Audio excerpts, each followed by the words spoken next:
A very warm good morning to one and all. Welcome back once again.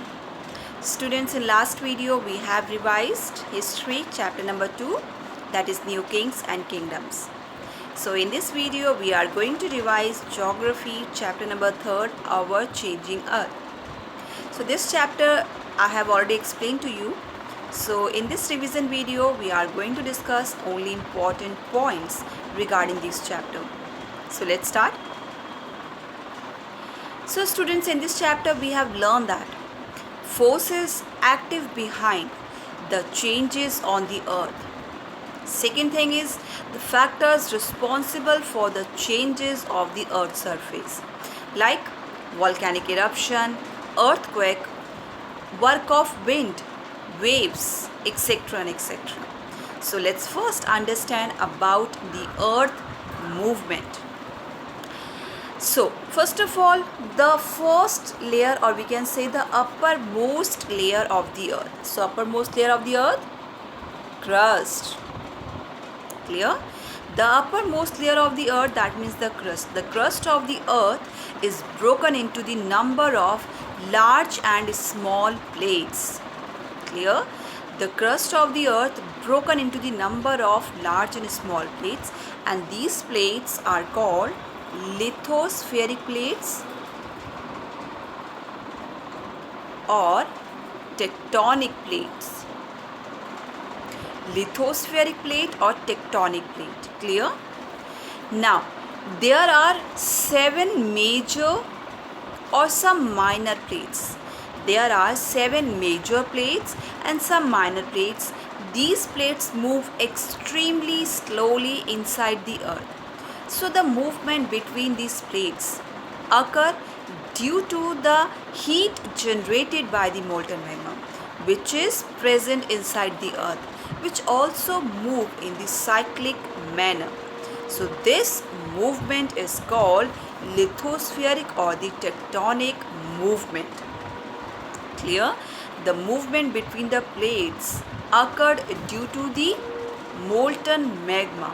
So this movement is called lithospheric or the tectonic movement, and this movement causes changes on the earth's surface, right? This movement causes changes on the earth's surface. So the earth movement are divided on the basis of force. The earth movement divided on the basis of force. First, endogenic force, and the second, exogenic force. So let's first understand about the endogenic forces. So endo means inside. Endo means inside. So the forces act or work inside the earth. The work or act inside the earth that are called endogenic forces, and this kind of forces leading earthquake, volcanic eruption, landslides, etc. and etc. So let's first understand about the endogenic force. So the first is volcanoes. A volcano is an opening in the earth crust through which molten magma which is present inside the earth or the lava erupts suddenly. Now this lava accumulates around the vent. So this is the central vent when the magma, or we can say the molten magma, erupt. So this magma accumulated around the vent and they forms a conical hill or the mountain with a funnel shaped depression opening at the top, which is known as crater. As eruption take place, the erupted material accumulates around the crater and forms a conical hill known as volcanic cone. These eruptions can be either be explosive or quiet. So an explosive eruptions occur through this narrow vent and lava accumulates around the crater forming a conical shape. Now, second thing is the quiet eruptions. So quiet eruptions result in the formation of plateaus. Right? The quiet eruption result in the formation of plateaus. For example, Deccan Plateau. So in such eruption, lava oozes through the several narrow cracks. Here are the cracks spread over a large area, forming the lava sheet. Clear?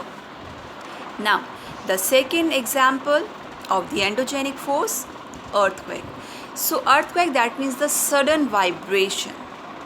Earthquake means sudden vibration caused by the movement of lithospheric plates.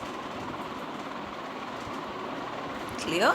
Sudden vibration caused by the movement of lithospheric plates are called earthquake. Now these vibrations are called seismic waves. Clear? These vibrations are called seismic waves, which travel over a large area. So second thing is where the earthquake originate inside the earth crust. So that point called focus. Clear? The point where the earthquake originates inside the earth crust is called the focus. Right? And second thing is, while the point on the earth's surface just above the focus is called the epicenter. Clear? Focus means the point where the earthquake originates inside the earth, and epicenter means the point on the earth's surface just above the focus is called the epicenter.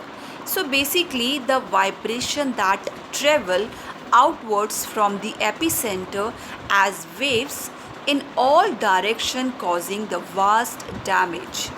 The scale of damage caused by an earthquake depends on the intensity of the earthquake. Now, nature of the region or topography, human structures and its quality, etc. and etc. So this damage can be more or less dependent on many factors. The maximum damage is always, as we know that, always caused near the epicenter. Where? Epicenter. Earthquake tremors are recorded by an instrument called seismograph.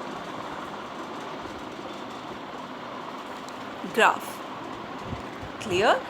The earthquake tremors are recorded by an instrument called the seismograph, and their magnitude or intensity is measured on the Richter scale. Is it clear? Okay. Now move on to the next force. Exogenic force. Exo means outside. So the forces work on the earth's surface are called exogenic forces. Exogenic forces refers to the external processes, phenomena that occur on or above the earth's surface.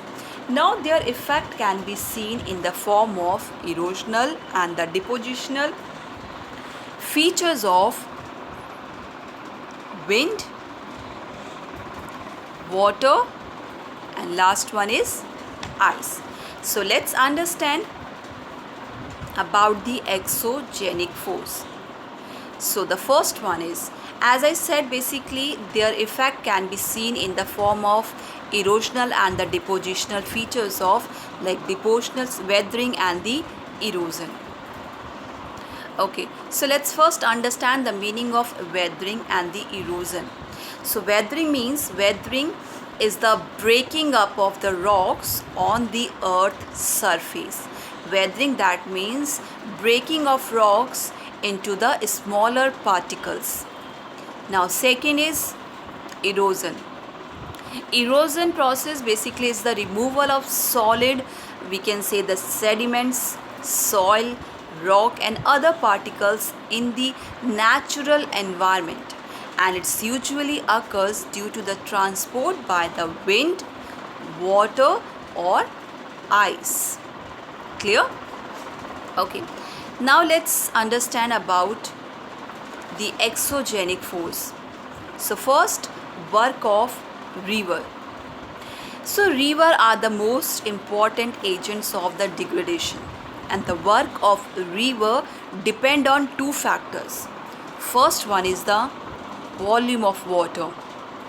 First factor, the volume of water, and the second, slope of the river bed. Clear? The work of the river depend on the two factors. First, the volume of water, and the second, the slope of the river bed. So as the river flow through mountainous region, it has great erosive power.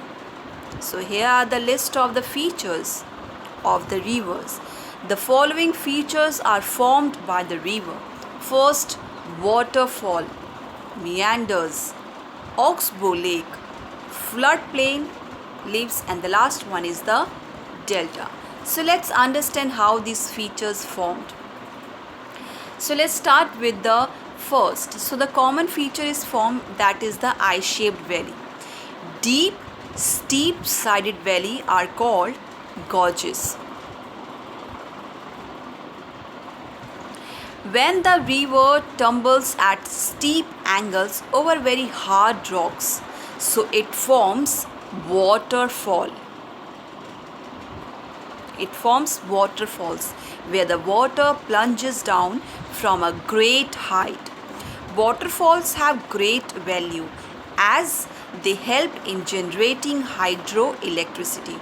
Now, second thing is, as the river enter into the plain, so it forms curves, right? As the river enter the plains, it forms curves and large bends or loops called the meander. In due course, the meanders became wider, right? In due course, the meanders became wider due to the constant erosion and deposition along the sides. So when the loops become too sharp, the meander cut off from the main river like this and forming a lake called Oxbow Lake. As the river flows along the increased volume of water, so it's often overflow its banks and causing floods in the neighboring area, and this leads to the deposition of layer of fine sediments along the banks, forming flat fertile, that is called flood plain. Now, next thing is, as the river approaches the sea, clear? So it moves sluggishly, and due to the load of sediments it is carrying, and because of the flat gradient, it is forced to deposit it near the mouth of the river. This is the mouth of the river. The river begins to break up into the numbers of small streams, and these small streams called distributaries. Clear? When the river reached at the mouth of the river, it's break into the number of small streams, and these streams called distributaries. The network of these distributaries, they form a triangular shaped feature, and this feature called delta. So this is one of the most fertile area in the course of a river. So here are the list of the features made by the rivers. First, eye-shaped valley, then gorges, then waterfall, and when as the river enter into the plain, they form meanders, oxbow lake, then last delta. Okay, now move on to the next, work of sea waves. So work of waves can be best seen in the coastal areas. Clear? So here are the list of the features made by the sea waves. The features are sea caves, sea arches, stacks, stumps. So start with the first, sea caves. In areas where the waves strike the rocky coast, clear, an almost vertical wall of rock is formed by the erosive active, or we can say erosive action of waves. So these are called sea cliffs, or we can say sea caves. When sea waves strike continuously at the rock, that cracks develop, which gradually become wider and larger, creating hollow in the rock. So over a period of the time, only the roof of the rock remains, giving rise to the feature of sea arches. Then as erosion continues, the roof to collapse. This roof is to collapse, leaving only the walls like this. So these are called stacks. Now which is further get eroded, this is to form stumps. So the depositional action of the sea waves, if we talk about the depositional features or action of the sea waves, that is resulted in the formation of beaches. Clear? So these are the features made by the sea waves. First, sea caves or sea cliffs, sea arches, stacks, and last one is the stumps. Now next, work of ice. So first of all, glaciers. The glaciers or river of ice. River of ice. Glaciers or the river of ice, as they are called, originated from the snow fields in the high mountain areas of ice caps in the polar region. So here is the feature of the ices. So glaciers can erode, transport and deposit the eroded materials. Basically students, as you know, do you know, a glacier can modify, even completely change the entire landforms. So the erosion work of ice, result in the formation of first U-shaped valley. The erosion work of ice result in the formation of U-shaped valley, which are very deep and have steep sides. So as the ice melt, the hollow created by the glaciers get filled with the water, and they forming lakes in the mountain region. Second thing is the big and the small rocks, or we can say the pieces of rocks, silt, sand, get deposited due to the slow movement of glacier. So these deposits are called the glaciers moraines. Clear? Glaciers moraines, that means the big and the small rocks, silt, sand that deposited due to the slow movement of the glacier. These deposits are called the glaciers moraines. So the important features of ice: first, U-shaped valleys. The erosion work of ice resulting the formation of U-shaped valleys. Glaciers means the river of ice, and the glaciers moraines. Next, work of wind. So first of all, wind action can be best seen in the desert areas. So the features like sand dunes, mushroom rocks are formed due to the wind action.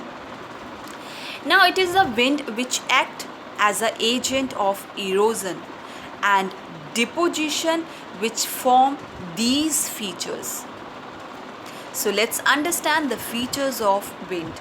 So first one is the mushroom rocks. Basically in the desert region, strong winds erode at the base of the rock.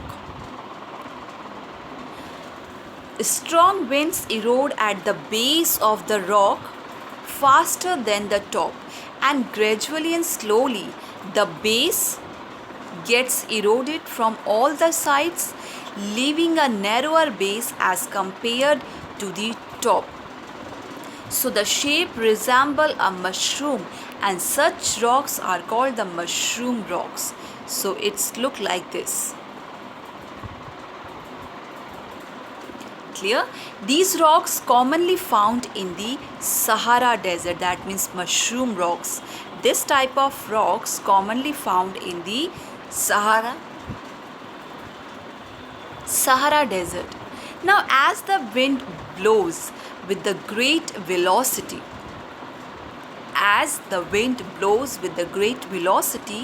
it carries sand particles with it.